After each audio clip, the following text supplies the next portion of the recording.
Salam alaikum, Zulflaoun. Bonsoir. Après une visite de 2 jours au Qatar, M. Abdelmadjid Tebboune a entamé lundi une visite de 5 jours en Chine à l'invitation de son homologue Xi Jinping. Cette visite, qui suit celle de Moscou du 13 au 15 juin dernier, s'articule principalement sur 2 axes, d'après les responsables algériens. La demande d'adhésion de l'Algérie au BRICS, groupe économique réunissant les puissances émergentes Brésil, Russie, Inde, Chine et l'Afrique du Sud, et l'Organisation de coopération de Shanghai, OCS, qui comprend la Chine, la Russie et 4 pays d'Asie centrale, le Kazakhstan, le Kirghizistan, le Tadjikistan et l'Ouzbékistan, ainsi que la coopération économique. Il faut rappeler le montant des exportations chinoises vers l'Algérie pour l'année 2023. Il devrait s'établir à près de 8 milliards de dollars. La Chine est ainsi devenue le premier fournisseur de l'Algérie, avec 17% de part de marché, suivi de la France 10% et de l'Italie 7%. Rappelons que ce voyage officiel marque la première visite d'un chef de l'État algérien en Chine depuis 17 ans. La dernière, celle de Bouteflika en 2006. Rappelons donc le contexte géopolitique mondial, mais aussi ce qui nous intéresse dans la relation algéro-chinoise. Alors qu'il était annoncé à Paris pour la mi-juin, après le report de sa visite le mois de mai, M. Tebboune s'est finalement rendu à Moscou pour y rencontrer son homologue russe, Vladimir Poutine, qu'il a qualifié de l'ami de l'humanité. D'ailleurs, même Vladimir Poutine semblait gêné. Et le voilà à Pékin pour s'assurer de l'appui des Chinois et de leur soutien pour la candidature de l'Algérie au BRICS. M. Abdelmadjid Tebboune et sa délégation ont donné des gages à leurs homologues chinois. L'Algérie a réaffirmé son accord avec le principe d'une Chine unie, avec Taïwan comme partie intégrante du territoire chinois, écrivant noir sur blanc son opposition à l'indépendance de l'île, quelle qu'en soit la forme. Les Algériens ont également affirmé leur soutien à la Chine sur la question des droits de l'homme dans la province du Xinjiang, à Hong Kong et au Tibet, faisant part d'un refus que la question des droits de l'homme serve de pression sur les relations internationales. Ces gages sont en contradiction totale avec le principe même de la diplomatie algérienne, qui est la politique du non-alignement. Cette dernière visite du président Tebboune en Chine indique les priorités et les orientations de la diplomatie algérienne. En même temps, les relations avec la France et l'Espagne ne cessent de se dégrader, sans parler de la rupture des relations avec le Maroc. Est-ce que le pouvoir algérien prive le pays d'une vision stratégique de notre politique étrangère? L'organisation de notre monde aujourd'hui se fait autour de grandes puissances en compétition. Balance of power, ou l'équilibre des forces, qui montre qu'il n'existe aucun État suffisamment fort pour réguler l'ensemble des relations internationales. Une politique étrangère est en effet subordonnée à la politique générale de l'État. Ce dernier définit et détermine l'intérêt national et les objectifs stratégiques à faire valoir vis-à-vis des autres États par la voie du travail diplomatique. La politique étrangère doit ambitionner la réalisation d'objectifs bien définis, avec comme priorité souveraineté politique et économique, acquisition et transfert technologique, gains économiques, prestige et image du pays.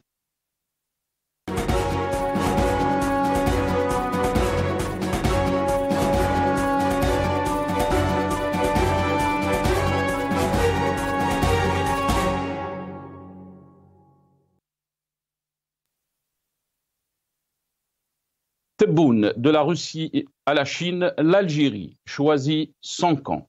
Point d'exclamation, point d'interrogation bien sûr. C'est le titre de notre émission pour ce soir et on aura le plaisir d'accueillir M. Morad Dihina, membre secrétariat mouvement de Rached. Il est avec nous via Skype depuis Genève. C'est Morad, marhaba bik, merci beaucoup d'avoir accepté l'invitation. Alors, salam alaikum et heureux d'être avec vous ce soir. Merci beaucoup. Alaykoum salam. Merci beaucoup, Morad Dihina. On aura aussi le plaisir d'accueillir Hamid Lellou, directeur of Run for Democracy en Algérie. Il est avec nous depuis Washington via Skype aussi. Hamid Lellou, bonsoir. Merci beaucoup d'avoir accepté l'invitation. Bonsoir, merci à vous. Heureux d'être parmi vous. Barakallahu fik. Merci à vous deux. Mourad Hina, je vais commencer cette émission avec vous. Comment peut-on lire cette visite, dernière visite donc d'Al-Majid Tebboune en Chine, d'après vous? Alors, il y a plusieurs lectures. Alors, au risque donc de déplaire à certains, il faut aborder surtout l'aspect politique. C'est évidemment l'aspect économique qui est ressassé à longueur de journée par les sbires du régime algérien pour donner des chiffres qu'on va pouvoir, sur lesquels on pourra revenir et expliquer certaines interprétations farfelues. Mais il y a aussi l'aspect politique sur lequel je voudrais commencer. Il ne faut pas oublier que Abdelmajid Tebboune reste un président qui souffre d'illégitimité. Il a été mis en place à Al-Mouradia par les militaires. Il a une échéance qui vient en 2024 dans le décor voulu par les militaires, que 2024 sera aussi l'année où il doit donner des gages pour pouvoir aspirer à rester à Al-Mouradia. Donc, c'est cet aspect-là qui fait qu'il bouge depuis un certain moment, depuis quelques mois déjà, si ce n'est plus, avec des visites qui se multiplient, le Portugal, la Russie, etc. Et bien sûr, lui et son entourage ne vont jamais dire ou parler de cet aspect-là politique, parce que j'allais dire, c'est de bonne guerre de leur part, car c'est une stratégie qui vise à montrer aux décideurs algériens, aux vrais décideurs, aux militaires, qu'en fait, Tebboune a pu remplir sa mission et pourquoi pas repartir sur une deuxième fois. Je pense que c'est surtout ça le message, parce que toutes les autres explications restent soit anodines, soit complètement normales. On en fait un tas de cette visite. Si on parle de relations fortes avec la Chine, elles existent depuis 1958. Si on parle de partenariat stratégique, celui qui l'a mis en place entre la Chine et l'Algérie, c'est Abdelaziz Bouteflika en 2014. C'est lui qui a permis à l'Algérie de devenir le premier pays arabe à avoir donc un framework, un cadre qu'on appelle partenariat stratégique que définit la Chine. Et l'Algérie a été le premier pays arabe à l'avoir. S'en est suivi par la suite le Maroc en 2016. Donc, Abdelmajid Tebboune n'apporte rien de nouveau sur ce plan. Toujours est-il que moi, je veux vraiment découpler cet aspect politique de l'aspect économique. L'aspect économique, sur le fond, en tant qu'Algérien, oui, nous souhaitons tous que l'Algérie devienne prospère, que les hommes d'affaires, que les entreprises algériennes, que le citoyen algérien puisse avoir accès à une activité économique saine, normale. Ceci ne pose pas de problème, bien sûr, dans les règles du respect de la souveraineté, des intérêts primordiaux des Algériens, etc. Donc, mais même sur ce plan-là, il y a matière à parler parce que il y a tellement de choses qui ont été un petit peu bâclées. Et moi, je voudrais aussi revenir sur le plan, encore un autre point politique. Vous savez très bien que, par exemple, l'un des points centraux de la diplomatie, de la politique algérienne extérieure, s'articule autour de la question du Sahara occidental, dans la région. La Chine a une position pour le moins ambiguë, parce qu'elle a des relations pragmatiques avec le Maroc, qui sont sur certains aspects, au niveau de l'investissement direct, plus importants que ceux consentis en Algérie, et elle ne reconnaît ni la marocanité absolue du Sahara occidental, mais en même temps, elle ne reconnaît pas la République arabe sahraoui. Ce qui, pour l'Algérie, est un blasphème. N'oublions pas que l'Algérie a rompu quasiment ses relations économiques avec l'Espagne à cause de la question sahraoui. Donc, sur ce plan, l'Algérie fait le dos rond, elle se tait, et en même temps, alors qu'elle aurait pu agir de la même façon, sur la question, par exemple, du Xinjiang, là où il y a les Ouïghours musulmans qui sont maltraités. Et de Taïwan aussi. On va revenir sur cette question. Sur la question de Taïwan, elle est, je dirais, compréhensible et même défendable, pour être clair sur ce plan. Nous n'avons pas à nous aligner sur la question ou la voie suivie par les États-Unis, par exemple, ou les pays occidentaux. Mais sur la question du Xinjiang, là, je pense que Tebboune aurait pu dire quelque chose sans nécessairement froisser les Chinois, mais il a été très loin de ça. Il a dit que nous soutenons d'une manière absolue et totale la Chine dans sa politique sur le Xinjiang, et ça pose un problème de fond sur la question des droits. Pour vous, Morad Dhina, le côté politique, si on analyse un peu ce voyage, pour vous, c'est l'optique des présidentielles de 2024. Absolument, parce que sur le plan économique, c'est des feux d'artifice, mais sur le fond, on pourra discuter des chiffres. Il n'y aura rien d'extraordinaire. Reste avec nous, Morad Dhina. Très bien, restez avec nous, Morad Dhina. On va passer à notre ami Hamid Lellou. Hamid Lellou, qu'est-ce que vous en pensez? À Washington, bien sûr, on va revenir sur ces gages qui ont été donnés par l'Algérie concernant l'unité du territoire chinois, ce qui inclut donc la question de Taïwan. Et on sait très bien la position des Américains par rapport à cette question. Notre ami Morad Dhina a donné son avis. Comment peut-on lire cette visite, dernière visite de Abdelmadjid Tebboune en Chine, Hamid Lellou, et surtout comment elle a été lue aux États-Unis? Alors, moi, je vais commencer par la fin. Moi, je pense que la fin, ça va être la prochaine visite à Paris. Et je pense qu'il y a une intention avérée de la part du régime algérien pour parler aux différentes parties, y compris les Russes, les Chinois et les Américains à travers Paris. Moi, je pense qu'ils vont vers cette logique parce qu'ils veulent arriver à... Et pourtant, Paris. Hamid Lellou, désolé, je vous ai interrompu, et pourtant, 2 visites ont été annulées, 2 visites ont été jusqu'à en Absolument, France. Justement, j'y viens. Parce que dans les relations internationales, vous avez besoin d'avoir un levier. Vous voulez présenter des éléments concrets, avantageux.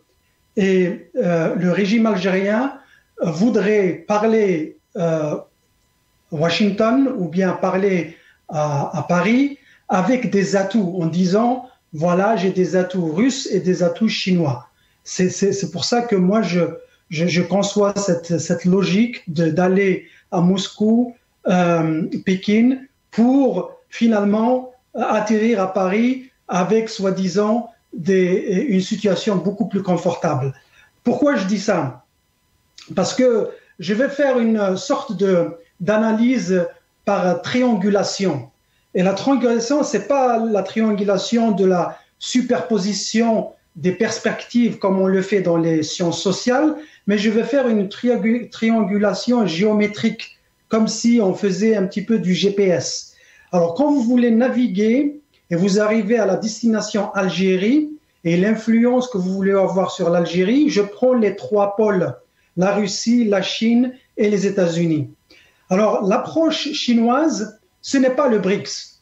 Le BRICS, beaucoup de gens parlent de BRICS, mais au BRICS, c'est rien du tout, parce que le BRICS, il est encore à son état de gestation, à son état embryonnaire. Il n'existe pas, le BRICS, en tant qu'institution, en tant que groupe. C'est juste un groupe de 4 ou 5 pays, et en même temps, c'est même pas eux qui ont donné le nom, c'est un analyste financier américain de Goldman Sachs qui a appelé BRIC, et après il a dit BRICS en ajoutant South Africa. Mais les Chinois, ce qui les intéresse, c'est la nouvelle route de la soie. Et c'est pour ça qu'ils poussent un pays comme l'Algérie qui va et qui est sur le point d'intégrer ce groupe, parce que les intentions des Chinois, c'est contourner l'hégémonie américaine sur la navigation maritime. Parce que les Américains ont des flottes partout, sur les eaux chinoises, en Atlantique, en Orient, en Europe, avec le 5th Fleet, 6th Fleet, 3rd Fleet, 1st Fleet, 12th Fleet, mais vraiment une flotte extraordinaire. Et pour contourner ça, les Russes, plutôt les Chinois sont en train de développer cette nouvelle route de la soie qui part par la Russie, l'Europe et descend vers l'Afrique, mais en le faisant à travers des investissements colossaux. Et c'est pour ça qu'on parle d'investissement en Algérie, Parce que l'Algérie, en intégrant ce groupe de Schengen, elle est en train de tomber dans ce qu'on appelle le piège de la dette. Et ça, c'est l'ultime but des Chinois. Ça, c'est la diplomatie de la dette, du piège de la dette. Maintenant, l'axe numéro 2, c'est la Russie. La Russie, elle est en train de revenir par la force après avoir quitté la scène internationale après la chute du mur de Berlin. Elle revient à travers les mercenaires sur l'Afrique subsaharienne et par la flotte maritime sur le littoral de la Méditerranée, aussi bien la Syrie, la Libye et l'Algérie. Et le troisième satellite GPS dont je parle, c'est les États-Unis. Et les États-Unis, si vous lisez leur stratégie par rapport à l'Afrique du Nord et à l'Algérie, le numéro 1, c'est comment intégrer la région nord-africaine de manière à booster la coopération et dont le but final est de contrer les influences néfastes des Russes et des Chinois. Et ça, c'est écrit dans leur stratégie. Mais Hamid Lellou, l'Algérie a affiché la couleur, si on peut dire, par rapport à cette question. Elle a affiché la couleur, mais il reste le voyage de Paris. Il reste le voyage de Paris pour compléter leur... Mais quand on va en Russie, Hamid Lellou, et on qualifie Poutine de l'âme de l'humanité, quand on va en Chine et on parle de l'intégrité du territoire chinois impliquant bien sûr Taïwan, les positions politiques sont très claires de l'Algérie. Ben, le problème, c'est que c'est la nature du régime algérien.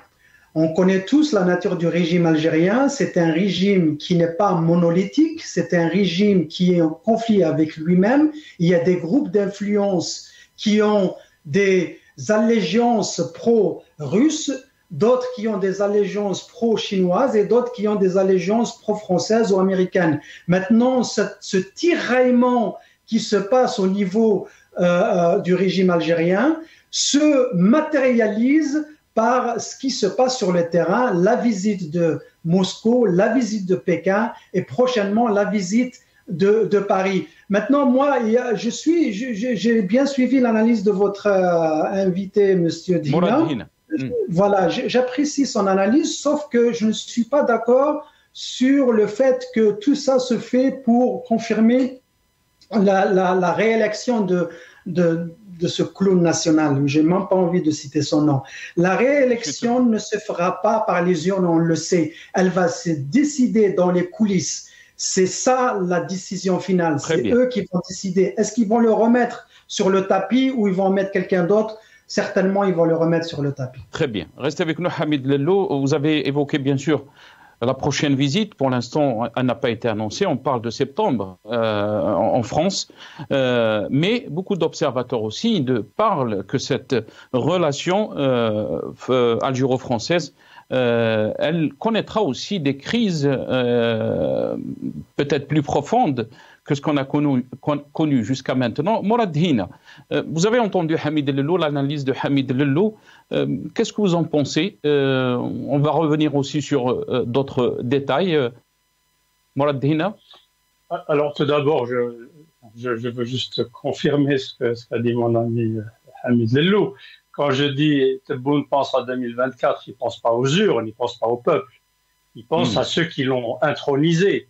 Il doit convaincre l'état-major et les services que, voilà, il faut me garder.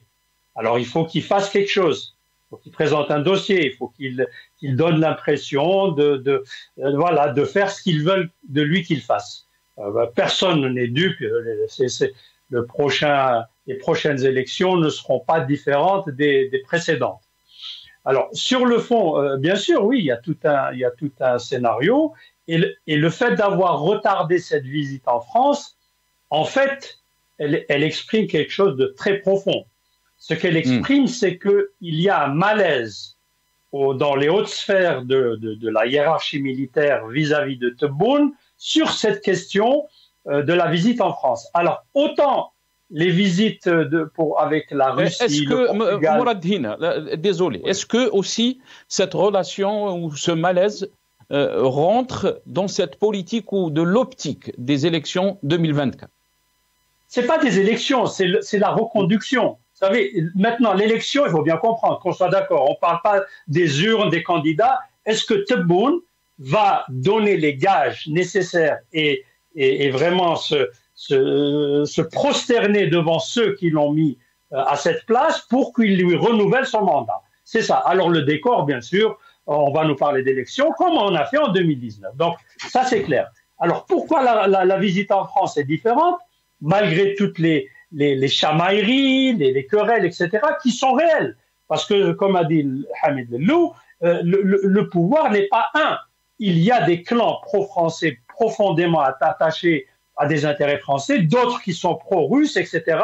On n'a pas cette question d'intérêt national. C'est ça le fond du problème.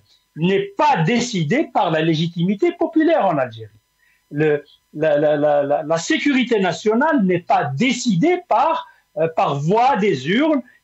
C'est quoi le risque pour l'Algérie? C'est ce que décideront un cercle de généraux. Alors, il y a conflit dans ce domaine-là entre les décideurs. Que faire vis-à-vis de la France? Et vous vous rappelez que même les fois précédentes, c'est-à-dire quand il y avait Bouteflika, les histoires de l'Amarib, de Benflis, de Tebboune lui-même, quand il y avait une personnalité, entre guillemets, présidentiable, au sens qu'elle serait plébiscitée par les militaires, il y avait toujours une visite en France qui se passait à un moment donné. Et on avait parlé de cette visite de Tebboune, entre guillemets. Absolument, absolument. Et donc, pourquoi ça? Parce que, alors, les Chinois, c'est clair, c'est une puissance mondiale, les États-Unis, idem, c'est de grands pays qui ont leurs intérêts, leurs stratégies. Mais il ne faut jamais oublier que ceux qui connaissent les entrailles du pouvoir algérien, ceux qui ont une connaissance subtile de tous les mélanges qui participent à cette dictature militaire, ils se trouvent à Paris en définitive. Ils connaissent leurs enfants, quelles sont leurs cartes de résidence, que font leurs femmes à Paris, etc., etc. Et c'est des éléments qui agissent d'une manière décisive dans le dernier virage où on dira qui c'est qui sera, entre guillemets, le prochain président d'Algérie. Et c'est pour ça que cette visite, moi je suis d'accord, elle est retardée parce qu'il n'y a pas d'accord entre les parties prenantes en Algérie et ceux qui vont vraiment décider, in fine, de qui sera le locataire d'El Mouradia, pour être clair, parce qu'on ne parle pas de président. Ça sera le locataire. Mais d'un côté aussi, Mouradia, et celui qui donnera le bail, ce sera les militaires, ce ne sera pas le peuple. Mais je ne sais pas si vous êtes en train de m'entendre, Mouradia. Oui, j'ai un petit problème d'oreillette, mais je vous entends. Très bien. Donc, de l'autre côté, Mouradia, on a vu aussi, est-ce que la France servira, entre guillemets, donc de cheval, qu'on dira, voilà, de cette nationalisme qui va jouer, qui aura un rôle à jouer dans les 6 mois à venir, puisqu'on parle, je sais que vous n'aimez pas le mot élection. D'un côté, on a vu par exemple la décision de remplacer le français par l'anglais, mais aussi ce problème qu'il y a eu par rapport à l'hymne national. On a vu aussi la réponse de la ministre des Affaires étrangères concernant le communiqué des Affaires étrangères algérien concernant donc la mort de ce jeune franco-algérien, Nahel. Est-ce que vous pensez que la France aussi sera comme cheval de bataille pour donc l'utiliser entre guillemets avec les nationalistes et dire voilà notre ennemi éternel entre guillemets? Écoutez, les relations franco-algériennes, bon, c'est pas vraiment le sujet de notre débat, mais elles sont compliquées. Je ne suis pas de ceux qui pensent que voilà, on décide tout finalement de façon simple en France, parce que même en France, la classe politique française, même je dirais dans le gouvernement français lui-même, donc parce que la classe politique elle est plurielle et il y a des avis qui vont de l'extrême gauche à l'extrême droite, la question de l'Algérie est problématique en France. Pour des raisons historiques, pour des raisons de démographie, pour des raisons de vision à long terme. Et puis, depuis De Gaulle, on sait très bien que il avait tellement bien dit, je ne veux pas que colomber les deux églises devienne un jour colomber les deux mosquées. Et ça veut dire beaucoup de choses. C'est-à-dire, il y a tellement de problèmes dans ces relations. Il y a eu une guerre d'une très forte intensité pour l'indépendance. Et donc, même aujourd'hui, il serait donc trop simpliste de dire « Ah, ça se décide à Paris ». Non, les choses ne sont pas comme ça. Il y a des coups bas. Certaines puissances utilisent leur relais en Algérie. La France a bien évidemment beaucoup de relais en Algérie. Et vous invoquiez le thème de la langue. Bon, on ne va pas aussi remuer cette histoire. Sur le fond, bien sûr qu'il faut s'ouvrir aux langues, qu'il faut apprendre toutes les langues que l'on puisse maîtriser. Le français, il n'y a pas de raison de le jeter à la mer. C'est une langue, c'est un acquis, c'est quelque chose que les Algériens ont. Il serait stupide de le laisser partir comme ça, mais bien sûr, il faut aussi investir dans d'autres langues qui deviennent très importantes dans le monde, y compris par exemple le mandarin en Chine. Je ne parle pas de l'anglais ou l'espagnol, mais toutes ces choses-là sont utilisées par le pouvoir, le régime dictatorial algérien, pas dans une optique, je dirais encore une fois, d'intérêt national. Elles sont instrumentalisées d'une manière médiocre, d'une manière complètement infantile, d'une manière complètement stupide des fois, et toutes ces images de souveraineté nationale ne sont en définitive que des tentatives désespérées de gens qui n'ont aucune légitimité pour bien sûr s'enorgueillir de dire que voilà, nous sommes les héritiers de novembre, etc.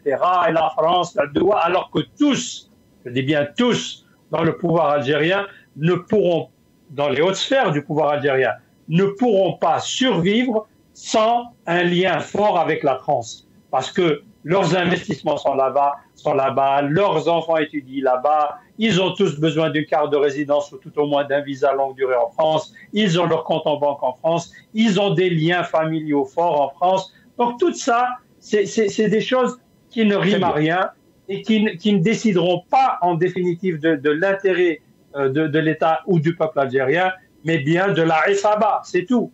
Une Issaba est partie, on en a une autre qui est là, mais ils partagent tous le fait d'être des vassaux, en définitive, d'un certain pouvoir en France. Très bien, restez avec nous, Mourad Hina. Hamid Lellou, on va entendre les déclarations de Abdelmajid Tebboune quand il dit que l'Algérie est le centre du monde. On l'écoute. شوفي الجزائر اليوم صبحت تثير جدل وين تحط رجلها تقوم القيامة. C'est une bonne chose. Et ça nous rend fiers d'être algériens. هذا هو. دروك الأحداث العالمية ما تندارش بلا الجزائر. هذا هو سيتو. L'Algérie est présente et restera présente. Hamid Lellou, qu'est-ce que vous en pensez de ces déclarations? D'abord, est-ce qu'on peut parler de cette façon quand on parle de la diplomatie de l'Algérie? Et est-ce que l'Algérie a les moyens de sa politique? Dans son imaginaire, oui. Il est en train d'imaginer. Je vais élaborer ce point, mais j'aimerais bien clarifier quelque chose avec notre ami Dhinam. Quand il dit que Tebboune fait tout pour plaire aux décideurs, pour être reconduit, c'est lui donner le mérite de faire des choses, alors que Tebboune est un exécutant. On lui dit de partir à Pékin, il va à Pékin. On lui dit de partir à Moscou, il va à Moscou. On lui dit de partir à Paris, il va aller à Paris. Il décide de rien du tout, il n'a pas à leur plaire. C'est eux qui vont décider. Bon, ça c'est une guillemets, je ferme la parenthèse. Maintenant, déclaration diplomatique, l'Algérie devient le centre du monde. L'Algérie, elle aurait pu être 100 fois meilleure et mieux que la plupart des pays qui l'entourent. Au lieu de ça, on continue à traîner la patte parce que l'Algérie, malheureusement, elle ne réfléchit pas en termes de pro-algérianité.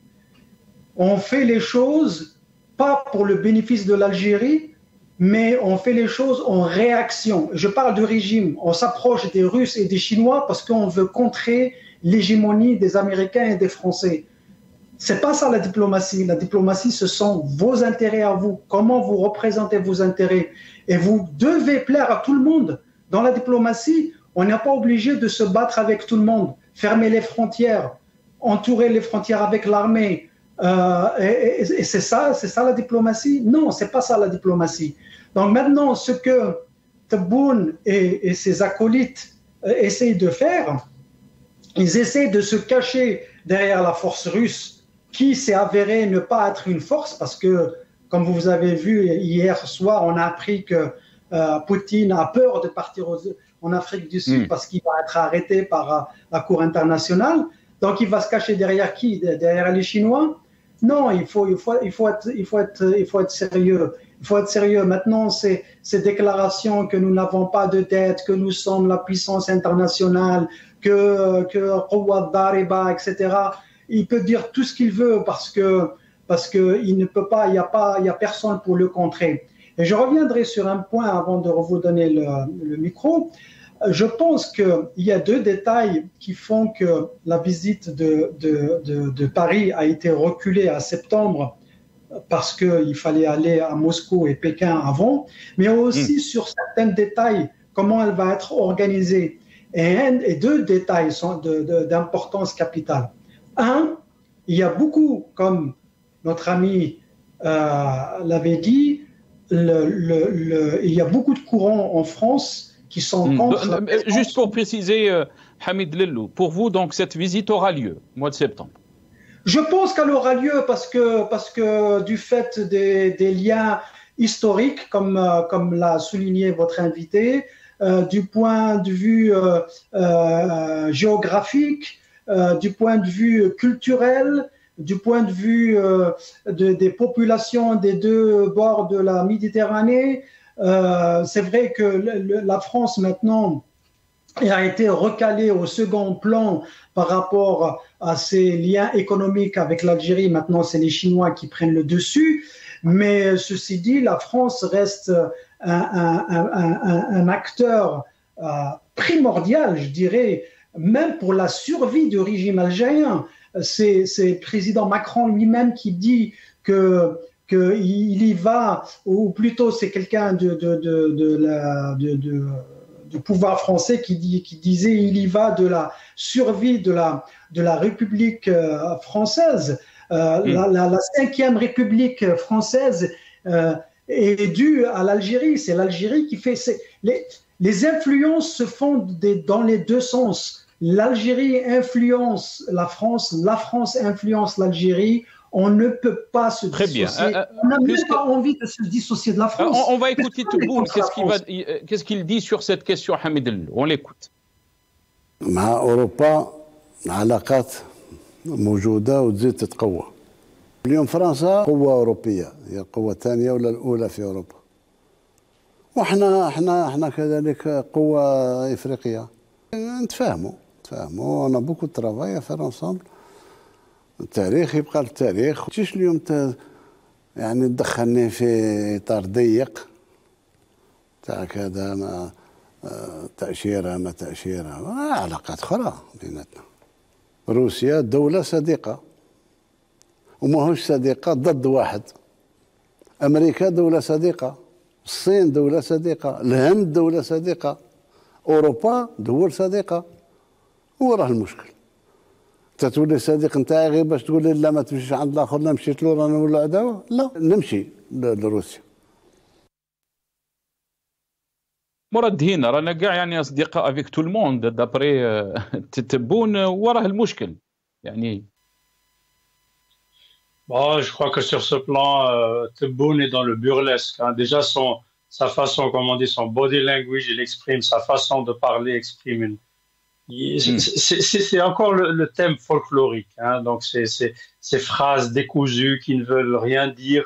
La France, c'est la première ou deuxième puissance, et l'Algérie, alors je ne sais pas comment il la classe en Afrique, parce que si sur un plan économique, on n'est ni premier, ni deuxième, ni troisième, ni quatrième, et je ne sais même pas où m'arrêter, Et sur un plan géostratégique, voilà, même en Afrique, on rame, hein, c'est pas gagné. Donc, qu'est-ce qu'il veut dire par là? Donc, je ne comprends pas.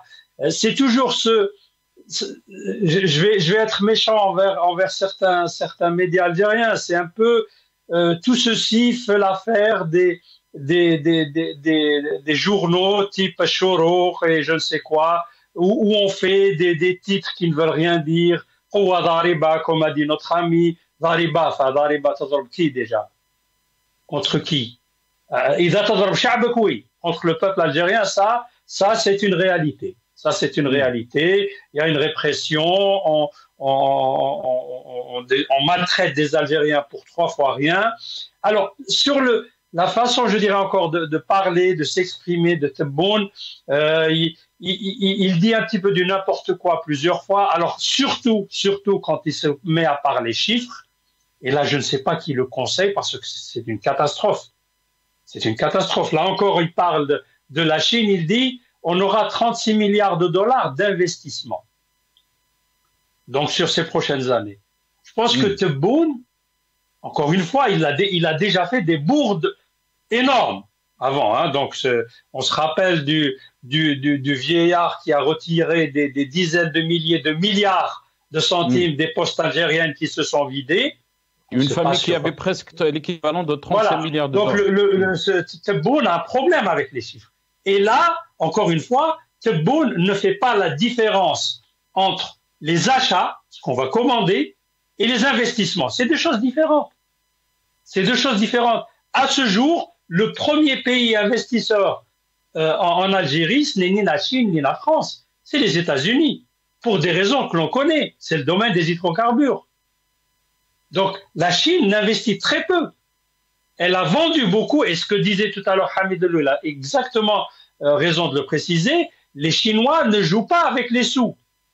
Quand ils vous donnent de l'argent, c'est pour vous imposer une dette à long terme, et il y a des histoires connues, où ils ont pratiquement mis la main sur presque des pays, même proches de l'Europe, hein, donc au sud de l'Europe.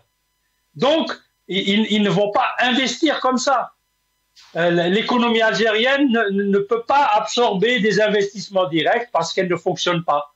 Elle ne fonctionne pas. Elle est tributaire d'un régime militaire. Il n'y a aucune norme économique viable qui fait que des gens viennent mettre de l'argent à long terme pour produire, pour prospérer.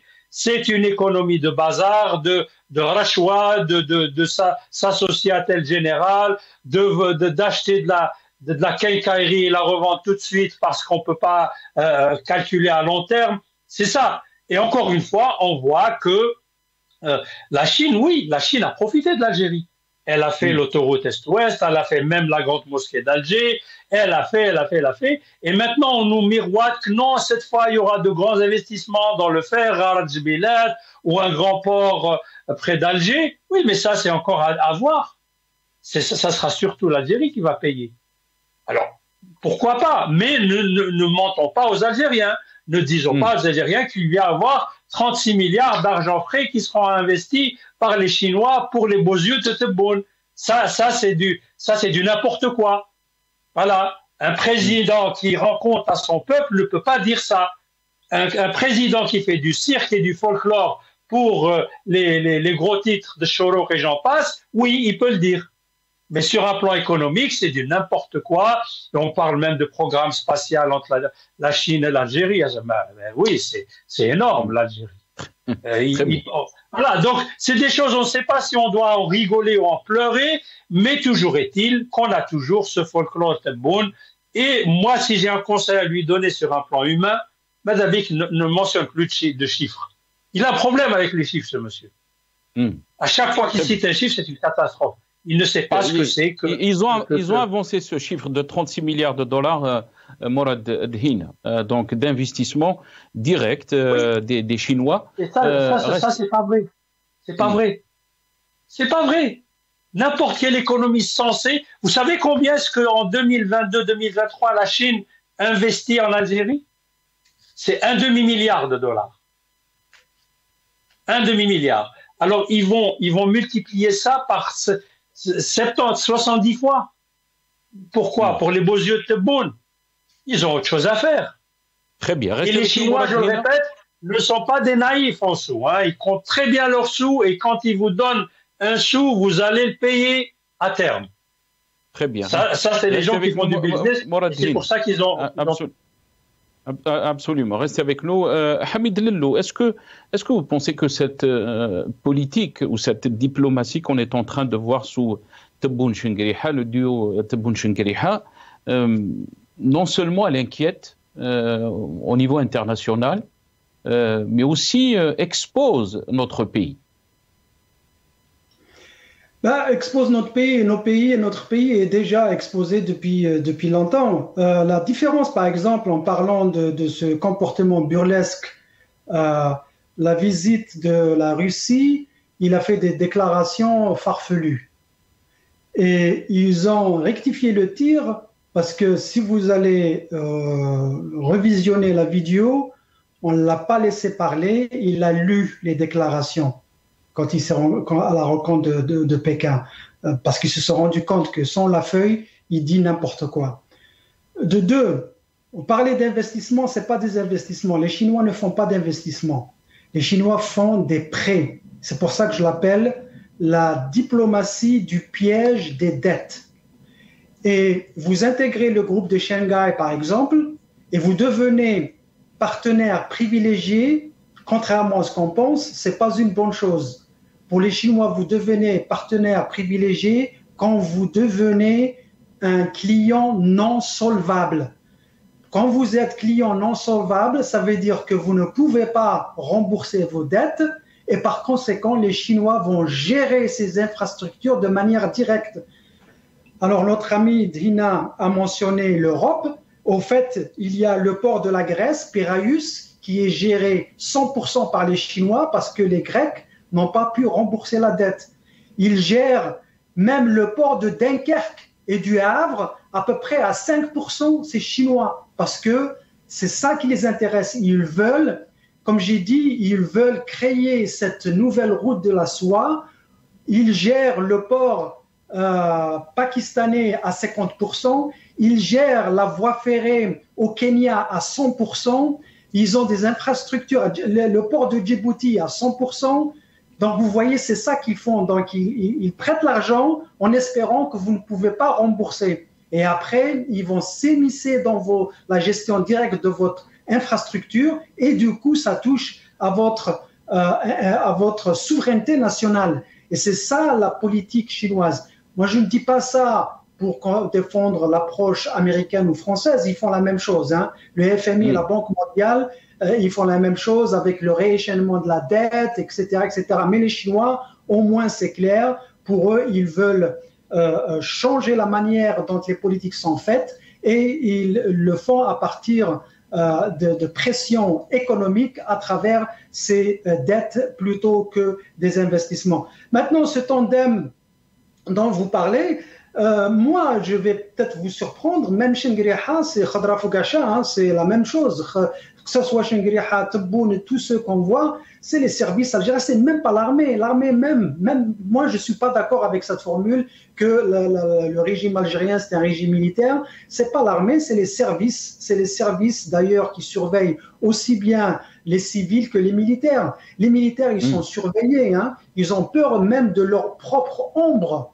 Donc, pour vous dire que c'est ça le système algérien, Hamid Lello, il y a des finances néfastes. Hamid Lello, on n'est pas très sûr de cette information. Je ne peux pas la confirmer, mais on a parlé, on a fait avancer une information qu'il y avait presque une douzaine de chefs d'entreprise qui étaient prévus accompagner Tebboune en visite en Chine et qui ont été arrêtés à l'aéroport d'Alger. Pourquoi ? Parce qu'ils étaient sous ISTN, ce qu'on appelle donc interdiction de sortie du territoire national. On ne peut pas confirmer bien sûr cette information, mais si cette information est réelle, qu'est-ce que cela veut dire en termes, qu'est-ce qui se passe au niveau de ce pouvoir ? Vous savez, vous les qualifiez d'hommes d'affaires et d'investisseurs algériens. Nous n'avons pas d'hommes d'affaires algériens, nous avons des oligarques. Toutes les fortunes privées algériennes ont des liens directs et étroits avec le régime algérien. Ils ont tous des contrats d'État, c'est comme ça qu'ils font fortune, ce sont des prête-noms. Bien sûr, c'est des fusibles qui sautent. Haddad et Tahkout, c'était des vendeurs à la sauvette dans le marché. Tahkout, il n'a jamais été à l'école. J'ai pas de mépris pour les vendeurs de légumes, hein, aucun mépris. Mais quand vous êtes vendeur des légumes, du jour au lendemain, vous devenez un milliardaire, bah, c'est clair. C'est la même formule qui est utilisée en Russie. Prigojine de Wagner, c'était qui? C'était un gargotier. À Moscou, il est devenu un oligarque. Donc ces oligarques, c'est des fusibles, c'est des prête-noms pour les services algériens qui les manipulent et qui récupèrent l'argent qui est exporté à l'étranger. On ne va pas ronronner la même chanson parce que les Algériens connaissent cette chanson. Et ceux qu'on a empêchés de partir, c'est tout à fait normal parce que de toute façon, pour faire quoi? Quelle délégation? À part Sonatrach, Sonelgaz, à une époque Sonacom, et maintenant les raffineries qui existent ou bien les champs de mines, il n'y a aucun business privé. Très bien. C'est vital peut-être et encore. Restez avec nous, Hamid Lello. Très bien. Services. Morad Hina, sur ma question par rapport donc à cette politique, à cette diplomatie qui expose l'Algérie. Comment vous voyez donc les perspectives quand on voit ce qui se passe à l'intérieur, bien sûr, par rapport à la question du Hirak, mais aussi en termes de répression, en termes de liberté et des droits de l'homme?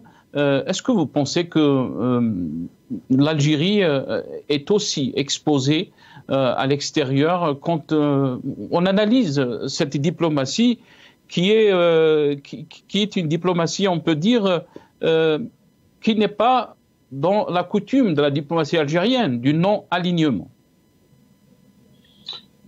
Bon, la diplomatie algérienne, je pense que c'est pas elle qui pose problème sous cet angle-là. C'est-à-dire, elle a défini depuis l'indépendance une certaine idéologie. Elle peut être discutable sur certaines prises de position, mais elle ne reste pas le problème fondamental de l'Algérie, parce que elle-même, elle doit se plier aux décisions des fois intempestives des vrais décideurs. Hein, par exemple, vous voyez ce qui s'est passé avec l'Espagne. Je ne vois pas un diplomate digne de ce nom, qui connaît les relations internationales, la situation de géopolitique, etc., la proximité, prendre des décisions aussi graves, aussi précipitées, etc., que celles qu'ils ont prises. Ils ont mis à mal des entreprises, ils ont mis à mal l'économie algérienne sur un certain angle. Donc, et on voit très bien que ça a été dicté non pas par une vision de stratégie diplomatique, de vrais diplomates qui pensent, qui voient loin, qui voient aux équilibres régionaux, aux intérêts de l'Algérie plurielle, etc. Donc, sur ce plan, c'est pas ça le fond. Le fond, c'est cette machine cachée, les services qui contrôlent ce pays. Et encore une fois, on le voit, on est toujours ramené à ceci, parce que même quand on parle économie, quand on parle prospérité, quand on parle éducation, quand on parle de ce que vous voulez, la base, c'est quoi? C'est la légitimité populaire et une justice indépendante. Ce sont ces deux choses-là qui sont même l'essence même de ce que voulait le Hirak. Donc, l'armée dans les casernes, légitimité populaire, madaniya machi askariya, et puis une justice indépendante. Si on n'a pas ça, vous n'aurez jamais d'économie. Parce que qui va investir dans un pays où sur un coup de téléphone, on peut vous exproprier, on peut vous enlever votre business qui peut être légal et légitime parce que quelqu'un de caché voulait plutôt ça que ça. On ne peut pas fonctionner comme ça. Maintenant, on a une économie de rente, c'est-à-dire on puise les ressources naturelles, on les vend de suite, on fait rentrer du cash qui sont à la disposition de cette Issaba qui en fait ce qu'elle veut. De temps en temps, elle donne quelque chose pour faire calmer le peuple s'il y a une grogne, hein, on leur donne on leur fait miroiter des choses. on assure des choses qui sont permises avec les rentrées de cette rente pétrolière, mais on ne peut jamais aller loin. L'économie algérienne, normalement, si on avait suivi une voie de l'état de droit, de la légitimité, d'une justice indépendante, on aurait dû avoir un PIB qui devrait être 3 à 4 fois plus important que ce qu'on a maintenant. L'Algérie a des possibilités immenses. Elle peut être une puissance économique. Et si elle ne l'est pas, c'est justement à cause de cette isaba, de ce pouvoir illégitime. Et c'est ce qu'essayent de cacher des marionnettes comme Tebboune qui sont ramenées par le pouvoir le pouvoir réel, donc les services qui contrôlent ce pays depuis l'indépendance et bien même avant, parce que ceux-là ne peuvent concevoir l'avenir de l'Algérie, qu'il soit économique, politique, ce que vous voulez, que dans le sens où il leur appartient. Il leur appartient complètement. Et ils peuvent lâcher de certaines choses à certains moments, mais ils veulent être sûrs que si demain ils décident qu'un tel doit aller en prison parce qu'ils le veulent, que cette usine ne doit plus fonctionner, que cette université doit fermer, ils veulent un pouvoir absolu qui est bien sûr illégitime, qui est dictatorial. Très bien, merci Mourad Hina. Le mot de la fin, très rapidement, Hamid Lello. On est en train de me dire qu'on a dépassé le temps de l'émission d'1 minute. 30 secondes, je vous laisse le mot de la fin. Ben écoutez, je pense qu'on va attendre pour le septembre ou octobre. On verra si cette visite de Paris aura lieu. On ne peut pas prévoir l'avenir, on n'est pas dans le secret des dieux, mais je pense que c'est logique, c'est ce qui va se passer et beaucoup de choses vont se dessiner.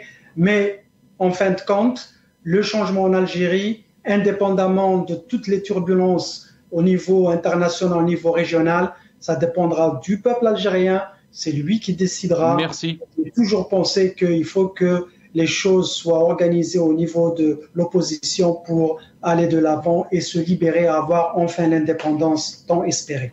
Et merci. Merci Hamid Lello, merci beaucoup aussi à Mourad Hina, merci aussi à nos chers téléspectateurs d'avoir suivi cette émission. Yatikoum sahab wa ala khair.